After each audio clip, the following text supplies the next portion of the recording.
Hi guys, welcome back to my channel.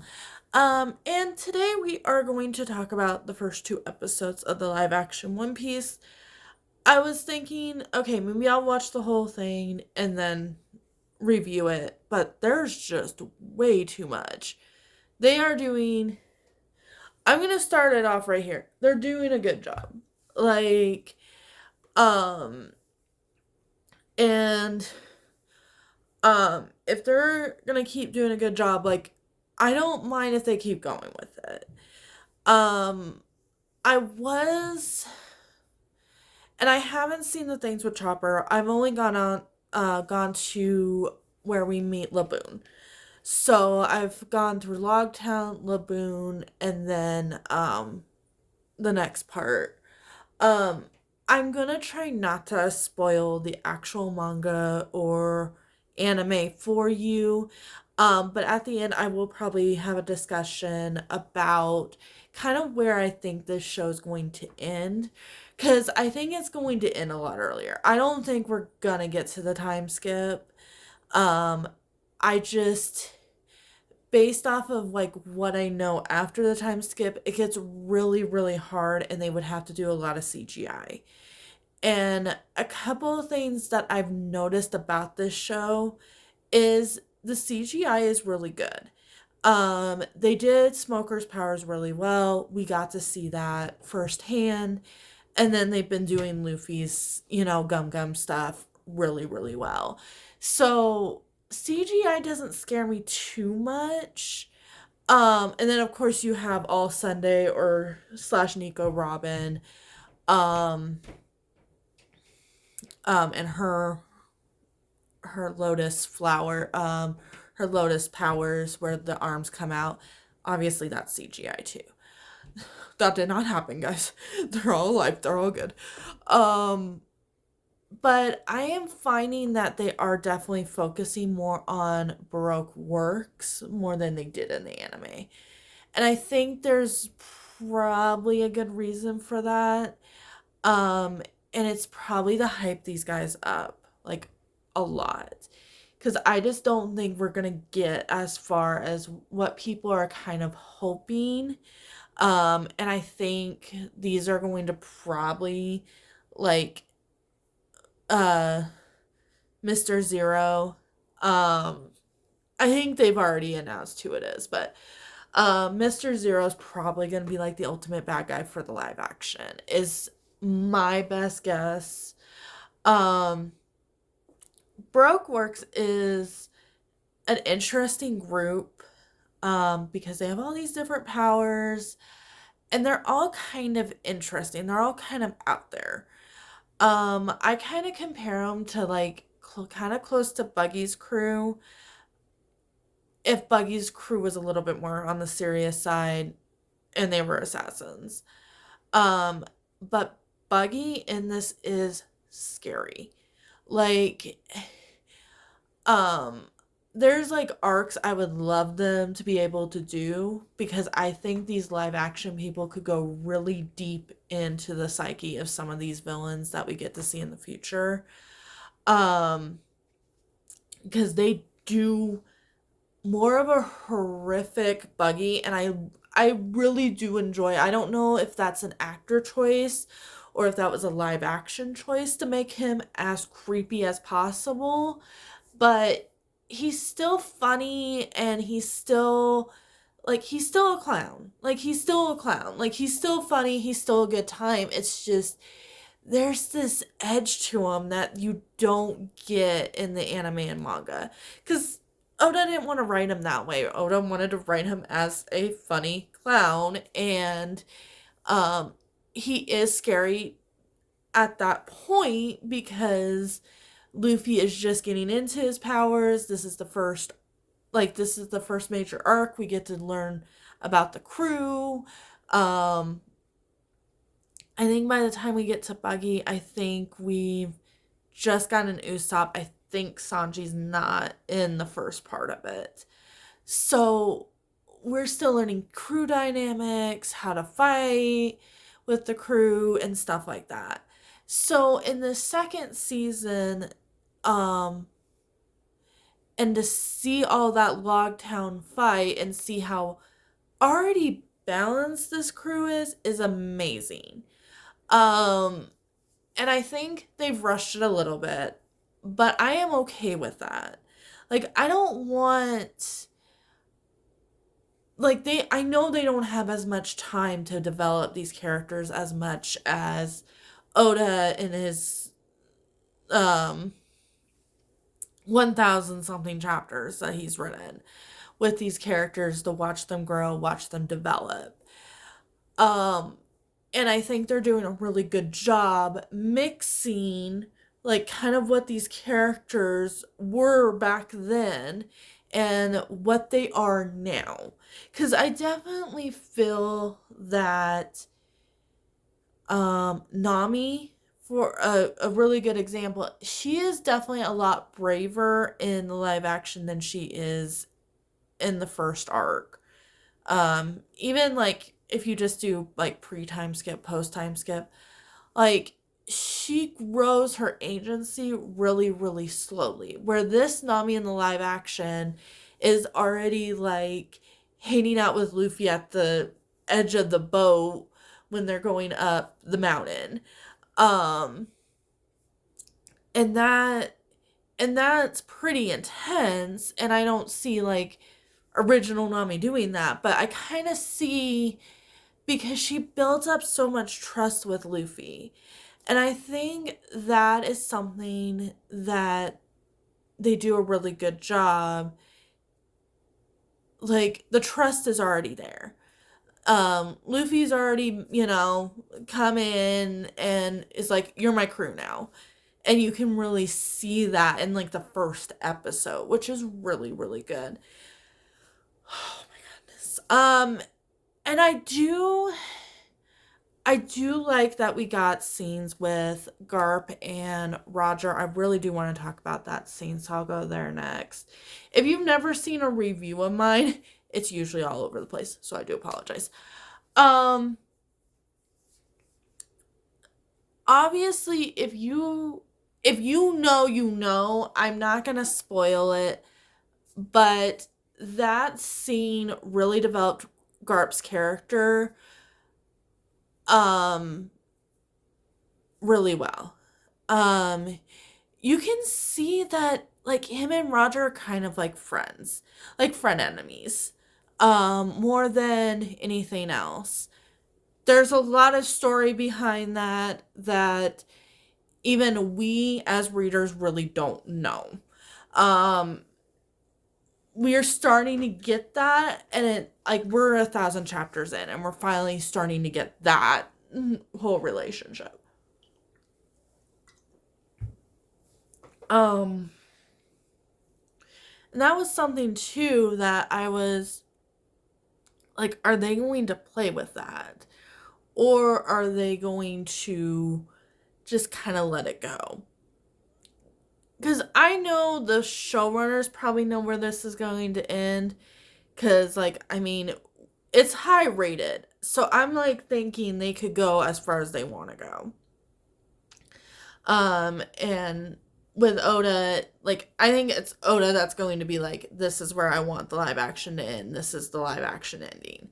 So having that scene and developing that character as caring as a mentor as he does become, but that doesn't become a thing till like way later. Of course, they jump the gun, and this is the part that still kind of bugs me a little bit, is that Luffy's family tree is kind of already out there in the atmosphere. Um and it's kind of used against Garp, especially in the Smoker scene, where Smoker's like, "Oh, you just don't want me to go after your grandson." And I just, Garp has never been somebody, he's not evil. He's not an evil guy. Neither is Smoker. These are more of people that have seen the injustice that these pirates have done and want to keep the world at peace. Pirates cause chaos. We want to stop the chaos. And that's kind of more of the thing than whatever the government, like, they're not like pro government really. Like, they have their own other motives. Um, and that's the whole thing with that scene is I really, in all honesty, if these pirates were going around just cleaning up people's messes, like they wouldn't be considered the bad guys of the government. But I feel like they're more cleaning up after the government, and that's the problem. Um, but we see Smoker and Garp like kind of on the same level. And it kind of develops this idea that I think Oda has all the way through, which is a speech that another character gets that we're probably not going to see in the live action unless they go that far. And there's this speech, basically flip a coin and figure out who's evil and who's not, just depending on what side of the conversation you're on. Um, and that is a big piece of a lot of these people that are after Luffy in some ways is, I saw these pirates do evil things, but he's actually doing some good. And I think we're going to see that more and more develop depending on how, and they're doing such a good job in the live action balancing that, and talking more about this idea of what is your actual dream and what's holding you back. And I think this is very representative to Shiggy and Smoker's relationship. In the anime, I don't remember him being as kind of mean to Tashigi as he is in the live action. My boyfriend called him a Chad, and I think that's kind of a good representation. Like, I felt more like he was just like kind of the cool guy. Um, but I really still liked him. He still had that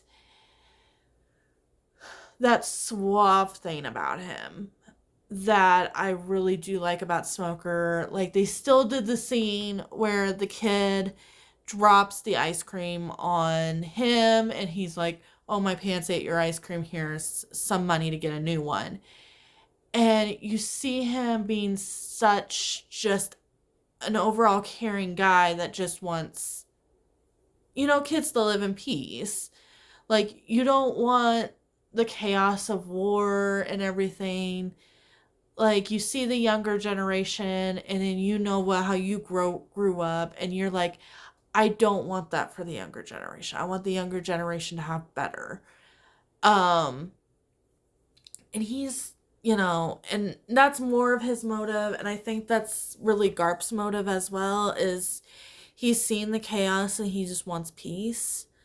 And everything. And with Tashigi, like she just loves swords. And I think it's she's always stolen my heart. She steals my heart in the anime manga, and she stole my heart in here because she's kind of naive for being somebody that's supposed to be a soldier. And I don't know how she didn't know that Zoro was Zoro. He I feel like he's probably not on poster, but I would hope he's on, they did arrest him. So they have arrest records of this man.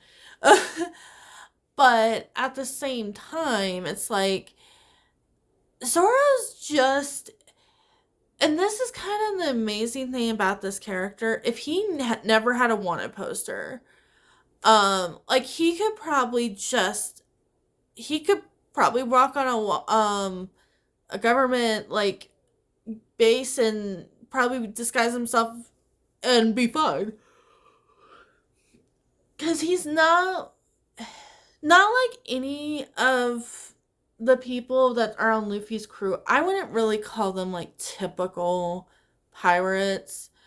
We're starting to get that later on, but like Zoro still has like his code. Nami like was a burglar, but for like good reasons. Like there's nobody that's truly done anything bad on Luffy's crew, and I think it's really interesting like how that comes to be and everything. Um and that's kind of the theme of the story. I think there's a reason for all that. Um and then I wanted to talk about, I think we're gonna get to the, so you we leave Lockdown. Lockdown. That was such a good way of starting season 2 is in Logtown, because it brings you all back. Like here's all the characters. Here's some new characters. Um and we got to see you know, kind of where they are in like their moral code, and now we're in season 2. And I was not expecting, there's one more thing I'm going to talk about and then I'll go to Laboon. I was not expecting Robin to give Tashigi a Brookworks card. I don't know if that happened in the anime manga. I know she's,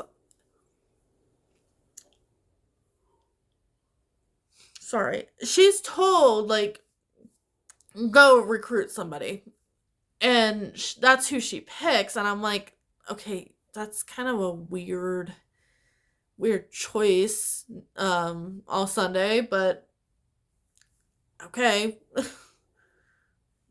She has a vibe. I don't know. Um I don't know if, I don't want to give too much away. Um oh, and there's a lot of characters we do not see until a lot later. So, um Bon Bon Bonti, oh, guy with the green hair. Bartomello. And I might have said that wrong. Not until way later on, and in some ways, I think it makes sense to have him in Logtown watching that whole thing and then becoming obsessed with Luffy. Um, that character is Luffy's biggest fan. And he becomes kind of a joke character in some ways. Yeah, but Luffy's biggest fan is that guy right there. And the thing with him, that's how we're introduced to him, is in Logtown, you see the lightning strike, Luffy survives, and then just like I would become a big fan too. Like he just survived lightning. Um and to me that actually does work. We're going later on in this video, we're going to talk about kind of where I think they're going to stop based off of characters that we get to see. And I get to talk about Laboon now. So I'm going to talk about the factor that we see Brook's backstory. Um Not the full thing, the Laboon part. If you know Brooke's backstory. That's not the full thing. Still turned me up to no end. Um, and having that super early on. Now, I want to call him Kratos because I've been playing too much God of War. Crocus is a really interesting character. Um, and I feel like we got to feel like we got more of him because Luffy. So basically, they make it up the mountain. Laboon takes the Going Merry and Luffy's rest of the crew. Luffy gets to jump onto the island, and he's like, "I need to save my crew." And Crocus is like, "Okay." Like eventually, by the time like they finish having their conversation, he's like, "Okay, fine. This is how you can get him to calm down enough where I guess you can talk as well and have a negotiation." Um, but this Will understands the English, like apparently. Um,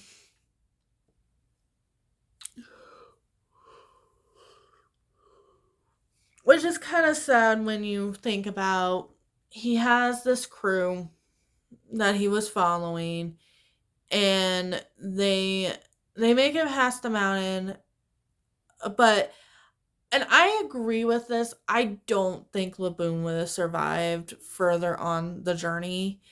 And they have to leave him. And that causes Laboon to destroy himself and be like, "Well, I'm just gonna break this wall," because they're on the other side of the wall, and that's like his logic. And oh my goodness, like that song haunts me. Like I can't listen to that song without bawling my eyes out. Um and later on it becomes clear like why, but um I found it interesting that because I was almost thinking, okay, they're not going to show him. They're going to, and they show another character, Sabo. Um, so that tells me a lot of things that we will get to in a moment. But watching the crew try to get out of Laboon was hilarious. I think that was a good time. And we get to see Vivi for the first time. We don't care about Mr. Nine. I think they let him go somewhere. I don't remember what happens to Mr. Nine. Um, but yeah, All Monday slash Vivi. Um, Vivi. Um, Wonderful casting. Like, and I know people have issues. I'm not gonna get into those, but so what I like about who they cast as All Sunday and All Monday, which is two characters later on are actually like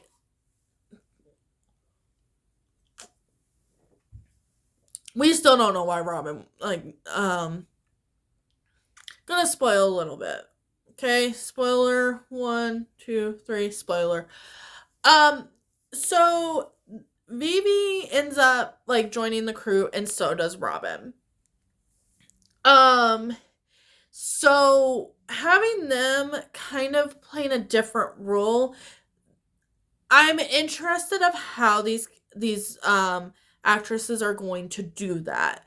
And we're going to probably see All Monday's character probably in the third or fourth episode. Like, yeah, this is who I actually am.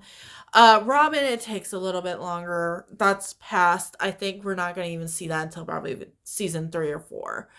Um, but we're already kind of seeing that now with All Monday. Vivi already that she's not. there's something off. There's something off with, you know, that she's not actually who she says she is. Um, okay, spoiler over. Um, and then you, so they get out of Laboon, and well, let me talk about Laboon's backstory a little bit more. Um, yeah, that's the whole backstory of Laboon.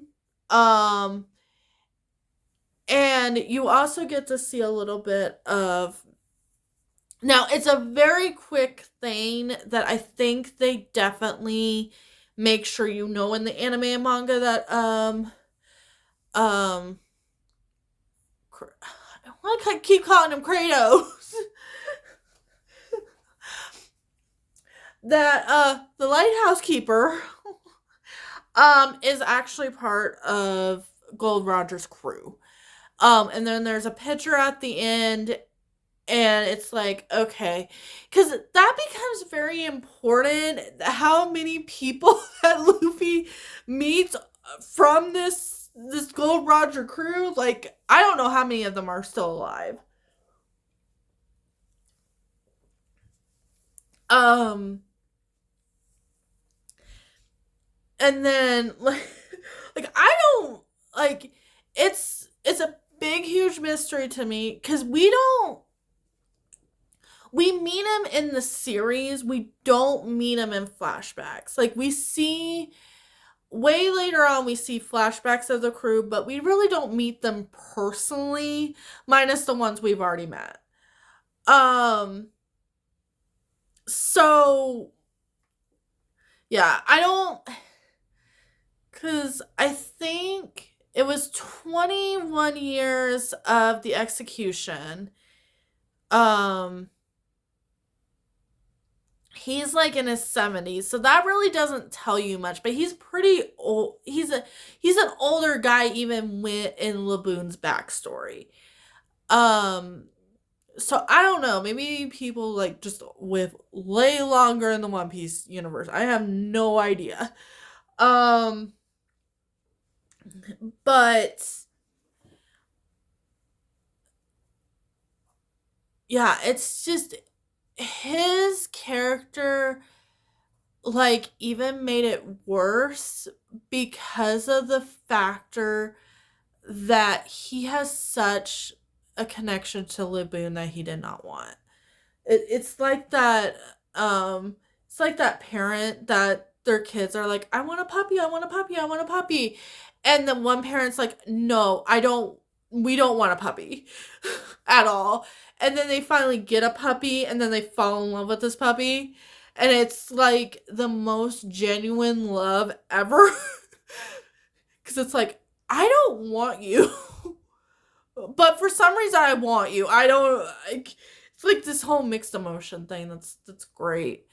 But that's how he is with Laboon, and it's so heartbreaking. And then to finally have Luffy break that cycle and be like, hey, you're part of my crew now, and I will be back. And then it's like, it starts this whole other cycle, but it's more positive. It's not like, the whole thing.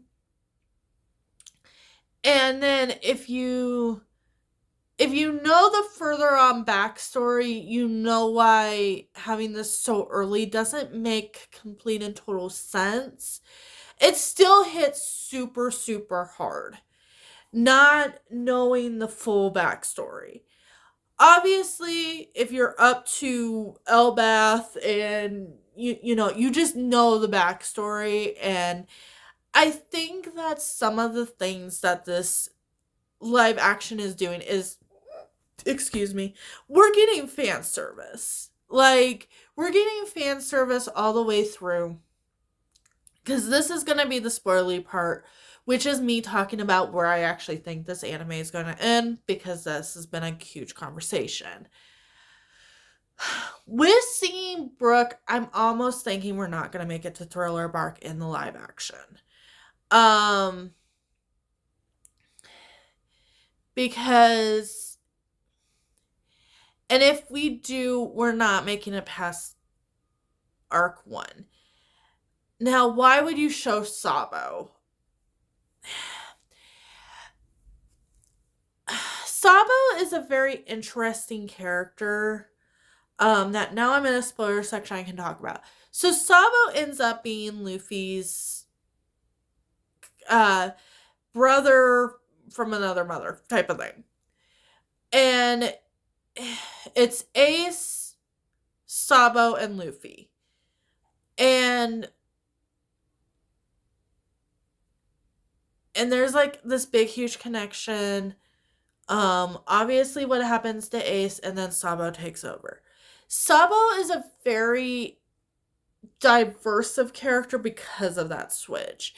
Now, if Oda wrote it to where that wasn't the case, and, all the brothers, nothing happened to Ace, and Ace goes on his merry little way, Luffy continues, they still think Sabo is no longer alive, and you have the Dressrosa scene, I think it would have hit probably a little bit harder.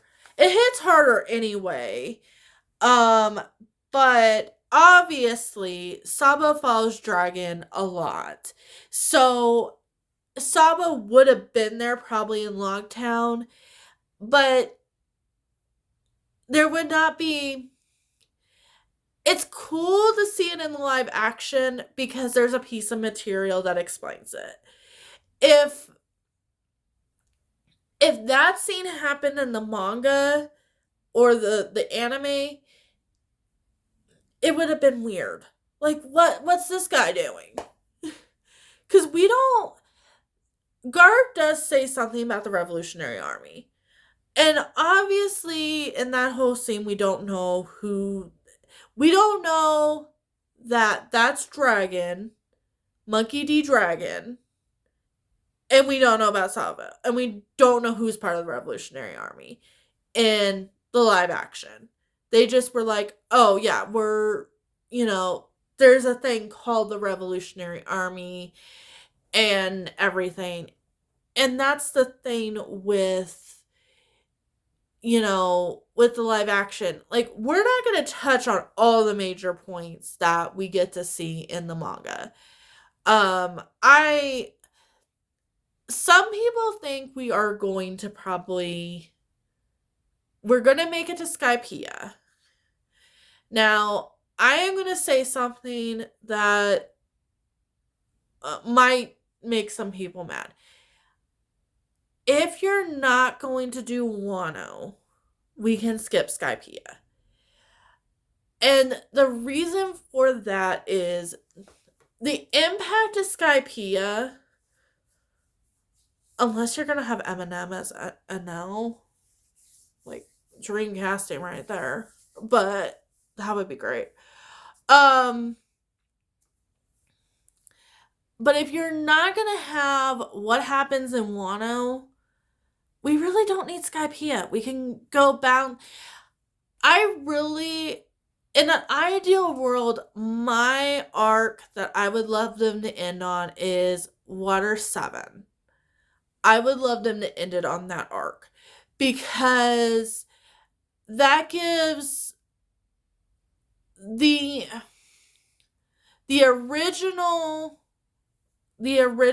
crew, minus Brooke, but Brooks, to me, like, having that whole scene minus what happens later on, like, it kind of develops Brooke already. Like, to me, yeah, Brooke goes with the crew. I feel like he's pretty much character developed at that point. Like, the only thing they need to do now with Brooke is circle that storyline around where he meets Laboon again. And I think what's probably going to happen is he's going to become the new lighthouse keeper, and he's going to stay with Laboon. Is my prediction of how it's going to that little story is going to end. I don't know about everybody else.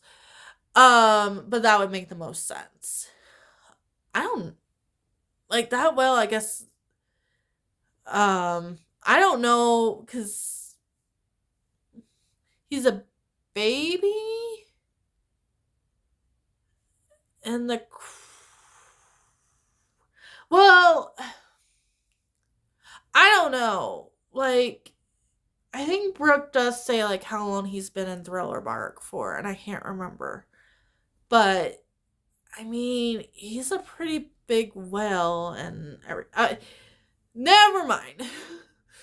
um, so I don't feel like to have a satisfying conclusion to the live action. I think stopping at Water 7. I think there's gonna be hard parts to Water 7. Skypiea would be another really hard part. But there's gonna be a couple of CGI things in Water 7 with some other devil fruit powers. But I just don't think it's gonna be I think it's the last meaningful arc that wouldn't be very hard to do. And it wouldn't we wouldn't need super CGI. I don't know if I really want them to go all the way to the archipelago arc, because you have the fishmen again, and I don't. The fishmen were fine looking. I'm not gonna start that debate, but I'm I don't need that underwater that's gonna be all CGI. That whole thing. And I'm I don't know if I need to see that or not. Chopper looks okay. But we haven't seen his powers yet. So it's okay. Um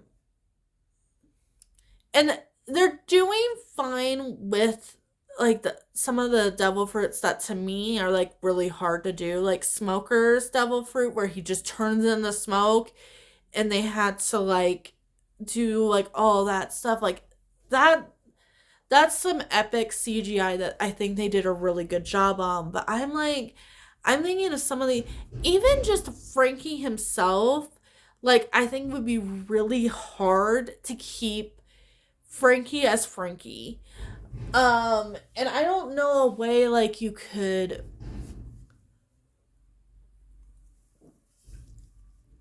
And I do appreciate how they did Usopp. I don't know if the nose thing was bothered to anybody, but he's mostly a human dude. I think just having him as a human dude is fine. I actually kind of like Usopp better in the live action than I do in the anime. I find him kind of obnoxious actually in the anime sometimes. Um, but I don't think there's any way to unless they just do him as a wrestler type thing. You still have the muscles and stuff. Man, I don't even know who would play him. Um and they're not getting very popular actors. The guy that plays Crocodile, I'm really surprised. He must just be a big fan of One Piece. But he to me is the biggest actor in this. Because I was oh, they could get The Rock or something, but I don't unless The Rock would do it. He wouldn't have to be in it very long, because I don't think Like, if they stopped at Water 7, he wouldn't have to be in it very long. Um, because then I think you go like Water 7 and then you go to Thriller Bark. And then and I don't want them to end on Thriller Bark. That would be a very sad note to end on Thriller Bark.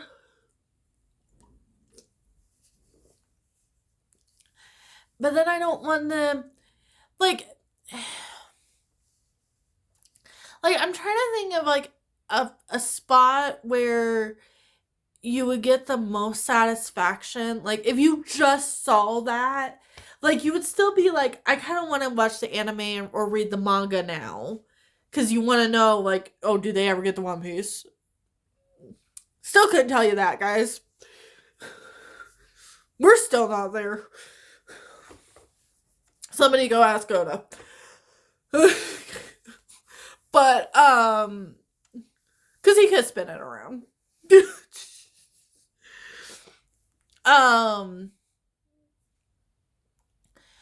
But, because what the live action does really well is calm these characters down. Because Sanji, he's just suave.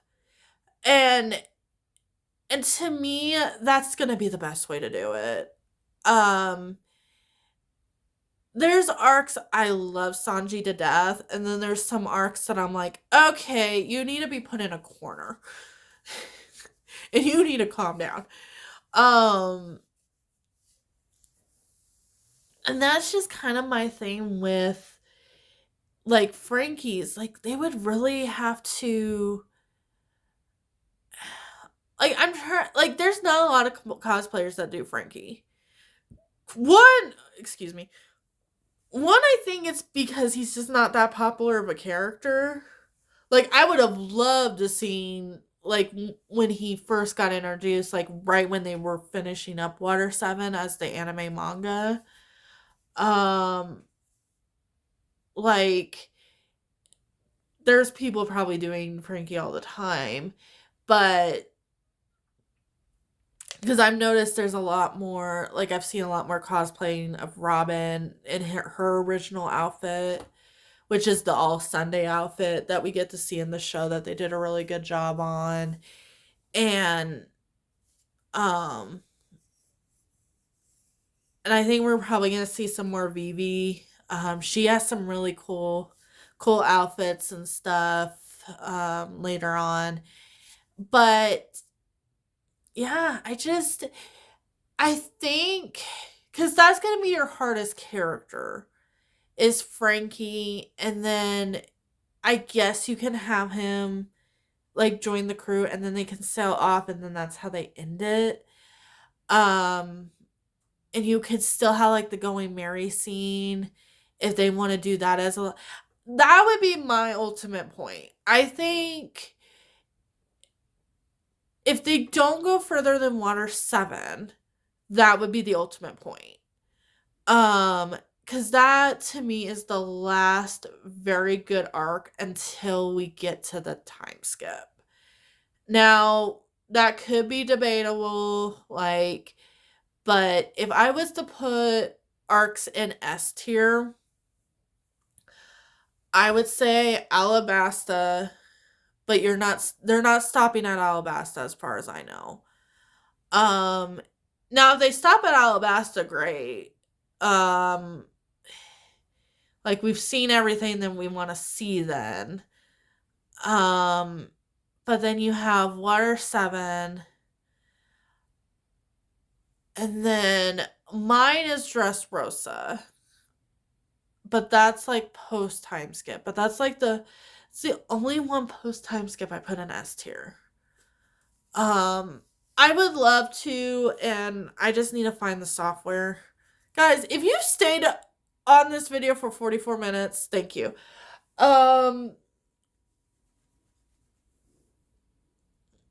Like, I would love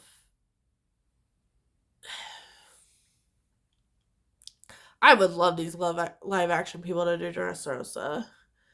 Just because of how dark they can make it. Um like, and Dressrosa, like, to me, like, breaks down just fine, where like you could do that pretty easy in 8 episodes and probably do the whole Dressrosa. Like you could do like because you have Doflamingo and you can mix that in with Law's. So you could have Law's backstory, Doflamingo, um, and then the actual city of Dressrosa, like all that. Like, man, you'd have to do 3 episodes of just backstory. But they could probably, with the town stuff, when you meet the characters, probably do a little bit. Like, you don't need to know the whole story. Um, Even though it's such a good backstory, they could probably take out the Senior Pink backstory. If they had to cut anything out. Because you can't cut out the Coliseum part, because that's really important to. And I'm just like thinking of like the arc in general. I'm not thinking about the whole universe stuff, because it's just like Doflamingo does his thing, and that's how, like, you know, that's like the end of the Warlords, is all the shenanigans Doflamingo does. They're already like talking about that when about Crocodile, like Doflamingo is like a whole different story, and then they're like, okay, these people can't have power anymore. We're gonna go put these people in a corner. Um, but like you wouldn't need that. So you could do, and Doflamingo's and Laws kind of mix in. So you could do kind of like Doflamingo's backstory, like up to a certain point, and then you could do Laws up to a certain point, and then the mixture, and then so you could probably do all that in like 2 episodes, and then just have flashbacks with all the other characters, like quick flashbacks. I would hope like with that maybe they would do 2 extra episodes just without. But I don't think they're gonna get that far. I think we're going to be. I think we are going to be lucky enough to get to Water 7. Um, and that sucks. In some ways, because there's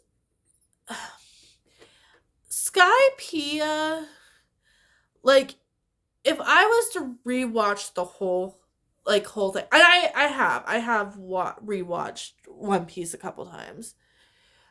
Um, but the things like I remember like vividly that like I could quote to you, there's like nothing in Skypiea, and then it's like, oh, now Skypiea is important in Wano.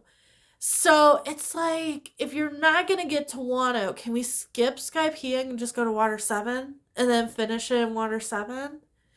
Or like do Skypiea and Water 7. I just want them to get to Water 7. I think that would be a clear ending. There's a lot of stuff that happens. There's a lot of character development that happens. And there's a big scene at the end that kind of ends this first era of the Straw Hat Pirates and gets them to the second era. And I think Water 7 would be peak. We just end it there. They sail away on their new boat, which is the Sunny, and it's done. Like, and I think that gives enough intrigue for people to be like, okay, now I want to see what happens next. Without being disrespectful, without like us feeling like we need more. Like, I think they could do it to where there's like an ending. Like, and I like where you can just make the conclusion, okay, um Luffy and his crew go find the One Piece, like everything's hunky dory. Oh, but if you have Skypiea, you meet Blackbeard. They could take Blackbeard out, to be honest. Because there's not going to be much emotional impact. Like, at least, like, with Laboon's story, you get, like, the emotional impact of having Brook there. Like, you could take out Blackbeard. Like, Blackbeard could not be a part of an existence. Depending on where... And I don't... This is the thing. Like, I think they probably know where they're going to end. Like, us as viewers, like, are making predictions. Oh. I mean, a world that Blackbeard doesn't exist, like... That's intense. That's intense to think about. Because he causes so much mayhem. Yeah, but... Yeah, we wouldn't need that character. Something to think about, guys. There's potentially a world.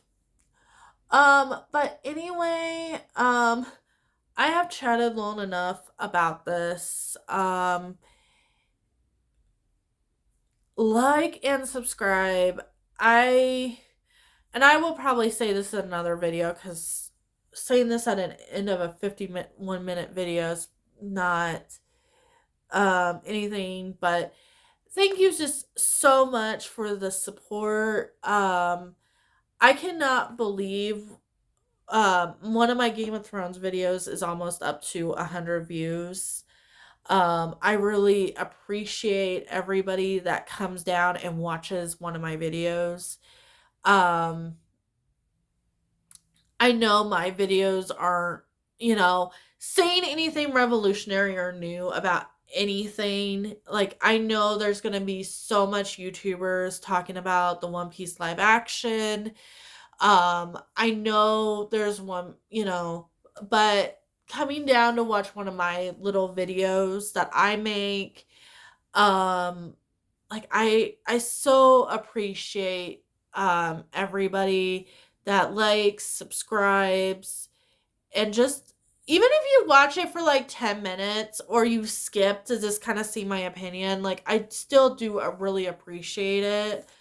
But yeah, thank you so much, and I hope you guys have a lovely, lovely rest of your day, and I will see you in a video coming real soon. Bye.